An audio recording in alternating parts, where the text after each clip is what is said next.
Hello students, मैं Jayprakash Verma digital English solution में आप सबका स्वागत करता हूं। आज parts of sentence subject and predicate का वीडियो लेकर के आया हूं। Sentence a group of meaningful words is called sentence. Sentence के दो भाग होते हैं। पहला भाग होता है सब्जेक्ट और दूसरा भाग होता है प्रेडिकेट। सब्जेक्ट वाक्य में जिसके बारे में चर्चा की जाती है सब्जेक्ट पार्ट कहा जाता है। एग्जाम्पल आप देख सकते हैं, Ram is reading a book, an old man was laughing. तो इस पहले वाले वाक्य में चर्चा किसके बारे में की जा रही है? Ram is reading a book, Ram एक किताब पढ़ रहा है, तो चर्चा राम के बारे में की जा रही है।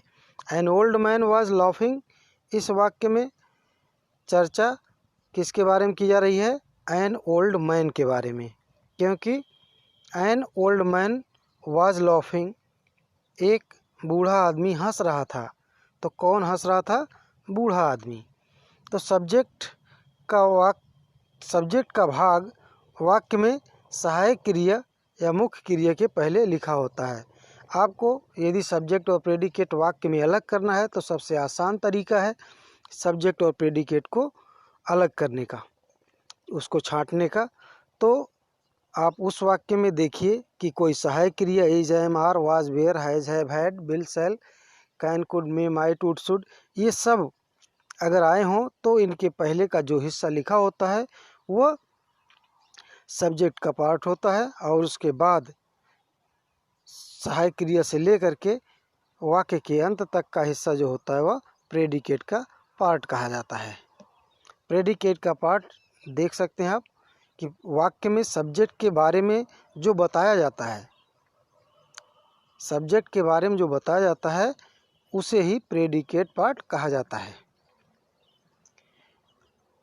वाक्य में अगर आपको प्रेडिकेट पार्ट छांटना है आसानी से, तो सबसे सरल तरीका यह है कि वाक्य में प्रेडिकेट का पार्ट सहायक क्रिया अथवा मुख्य क्रिया से लेकर के वाक्य के अंत तक लिखा होता है। तो ये भी आप आसानी से छांट सकते हैं। आपको सहायक क्रिया और मुख्य क्रिया देखनी है वाक्य में, उस सहायक क्रिया मुख्य क्रिया के पहले का हिस्सा सब्जेक्ट होता है और सहायक क्रिया से लेकर के वाक्य के अंत तक जो लिखा होता है वह प्रेडिकेट पार्ट होता है। एग्जाम्पल के तौर पर आप देख सकते हैं, the players are writing a letter, the players are writing a letter. Players खिलाड़ी एक पत्र लिख रहे हैं। तो इस वाक्य में कौन लिख रहा है?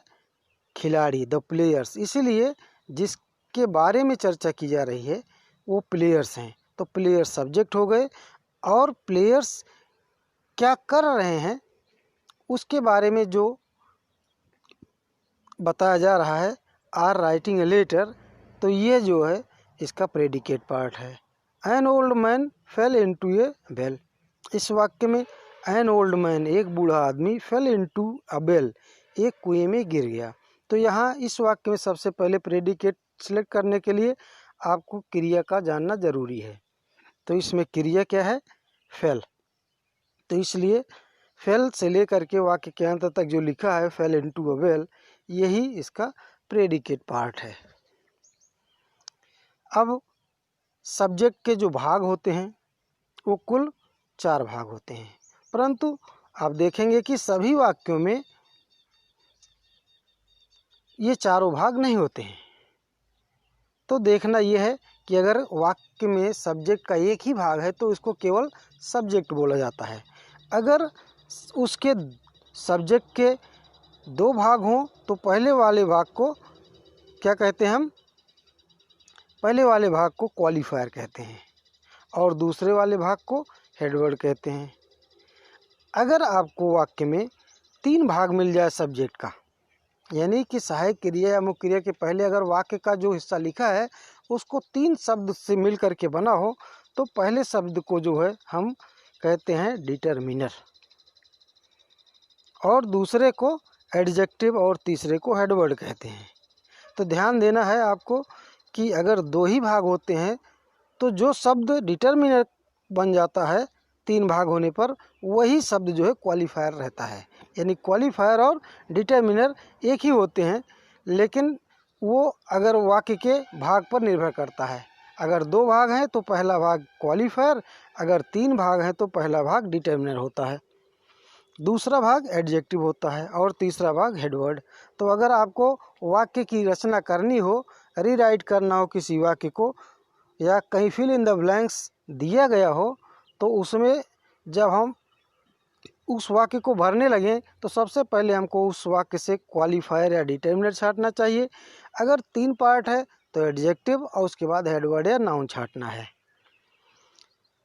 तो यदि सब्जेक्ट के 4 भाग होते हैं तो चौथे भाग को हम एडजेक्टिवल फ्रेज भी कहते हैं।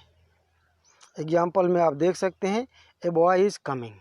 इस वाक्य में आप देख रहे हैं इज कमिंग, इज से पहले ए बॉय लिखा है, और तो यह जो है सब्जेक्ट का भाग है। और सब्जेक्ट में आप देख रहे हैं ए और बॉय 2 शब्द हैं। तो पहला शब्द जो होगा, आपको बताया था कि अगर सब्जेक्ट के 2 शब्द बने, अगर सब्जेक्ट 2 शब्दों से मिल करके बनता है तो पहला वाला भाग जो होता है वह क्वालिफायर होता है और दूसरा हेडवर्ड होता है, और जो शेष हिस्सा बचा है वो प्रेडिकेट है, इज कमिंग। सेकेंड सेंटेंस में आप देख सकते हैं कि a black cow is eating green grass. A black cow, is आ गया, तो इज से पहले जो पार्ट लिखा है वही सब्जेक्ट का पार्ट है, ए ब्लैक काउ। तो इस वाक्य में ए ब्लैक काउ यही जो है सब्जेक्ट का पार्ट है, प्रेडिकेट का पार्ट है इज ईटिंग ग्रीन ग्रास। तो सब्जेक्ट के भाग को अलग करें। यहाँ आप देख सकते हैं ध्यान से कि ए ब्लैक काउ, सब्जेक्ट में 3 शब्द हैं। तो आपको बताया था 2 शब्द होता तो पहला भाग क्वालिफायर होता, लेकिन यहाँ पर 3 भाग हैं तो इसलिए पहला भाग डिटरमिनर हो जाएगा और दूसरा भाग एडजेक्टिव होता है और तीसरे भाग को हेडवर्ड कहते हैं। तो इसमें ए डिटरमिनर, एडजेक्टिव जो होता है वो ब्लैक है और हेडवर्ड काऊ है। इस थर्ड सेंटेंस में आप देख सकते हैं कि the old man in the corner is beeping. तो इस वाक्य में सब्जेक्ट क्या है, the old man in the corner, predicate is beeping है। सब्जेक्ट के भाग इसके अलग करने पर पहले भाग को हम डिटरमिनर कहते हैं, दूसरा भाग जो होता है वह एडजेक्टिव होता है। तो इसमें डिटरमिनर द और एडजेक्टिव ओल्ड है। एडजेक्टिव माने विशेषता बताने वाला शब्द, तो आदमी की विशेषता क्या है, ओल्ड है यानी बूढ़ा है, तो इसलिए ओल्ड जो है वह एडजेक्टिव हो गया। हेडवर्ड मुख्य शब्द होता है, तो जिसके बारे में चर्चा की जा रही है तो वह जो है मैन है। तो ओल्ड मैन जो है, तो ओल्ड कैसा है, वह ओल्ड व्यक्ति, वह बूढ़ा व्यक्ति, उसकी क्या विशेषता है, उसकी व्याख्या जो करने वाला शब्द है वह है adjectival phrase in the corner. तो इस प्रकार से आप देख सकते हैं कि बड़े ही आसानी से आप सब्जेक्ट और प्रेडिकेट के पार्ट को अलग कर पाएंगे। इसमें मैंने आपको सब्जेक्ट के पार्ट के बारे में बताया है। अगला वीडियो मेरा प्रेडिकेट पार्ट पर होगा, और यदि आपने मेरे चैनल को सब्सक्राइब नहीं किया है तो आप सब्सक्राइब कर लीजिए। अगर आपको ये वीडियो पसंद आया है तो आप लाइक करिए और कमेंट करिए।